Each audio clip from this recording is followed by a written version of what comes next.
This is Steve Hewlett from balancedfitlifestyles.com, and I'm a doctor of pharmacy, and I have been for the last 27 years.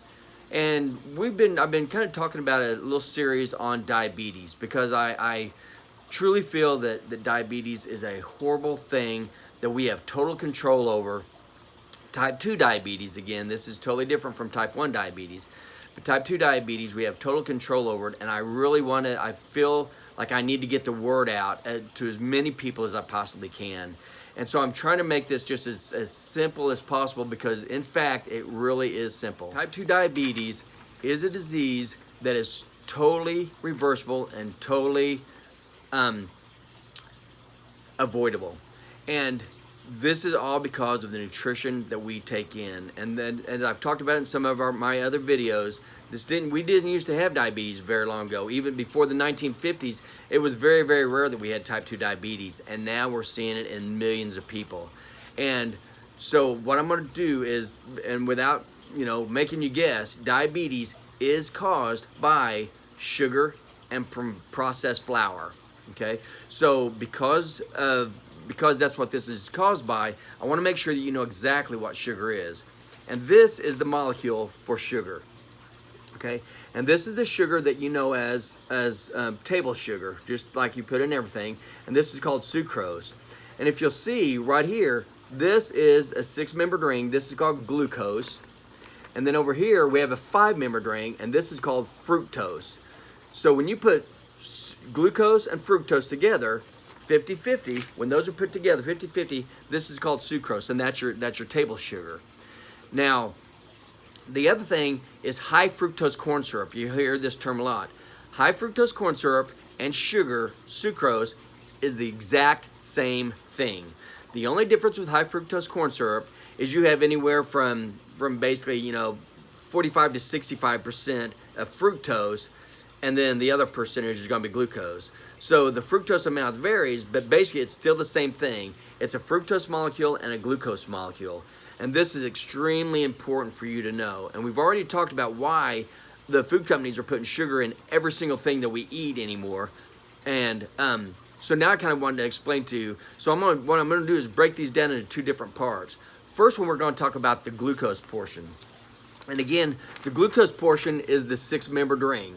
This is glucose, okay? Glucose has been around forever. Glucose is substance that every single cell in our body knows how to utilize glucose for energy. Every single cell in our body can do this. And so what happens is when we take in glucose, the first thing our body does is it utilizes it for whatever energy we need to be going on right at the time.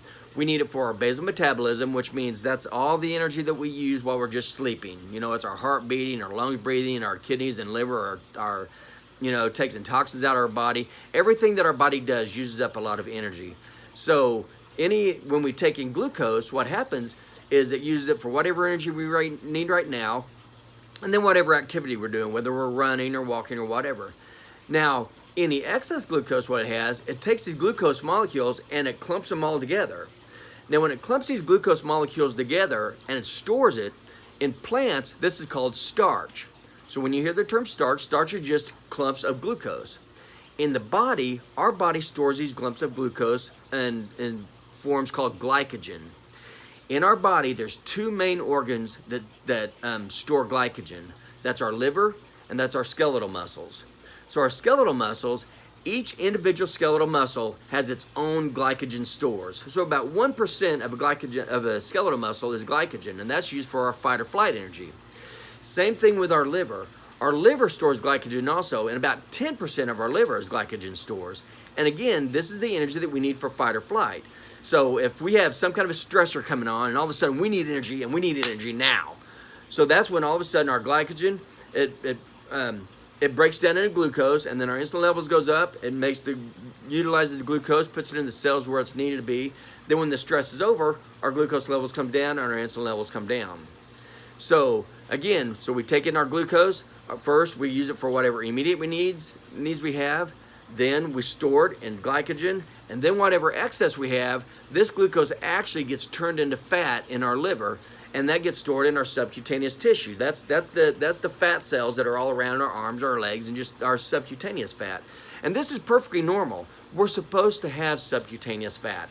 This is our long-term energy. This is the energy that we're supposed to use during our times of fasting. And our fasting just means during the time that we are not eating.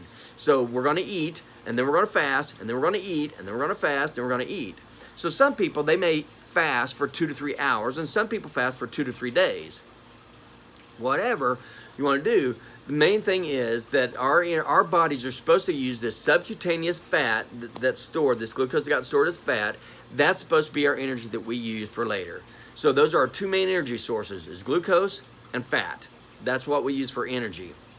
Now, this is perfectly normal. The problem comes in when we look at the other side. This is fructose. And I'm here to tell you, fructose is poison. And I will explain all exact why fructose poison is in my next video. So I hope you stay tuned, because this is extremely important to your health, to the health of our nation, and actually to the health of our world. So hope to see you on another video.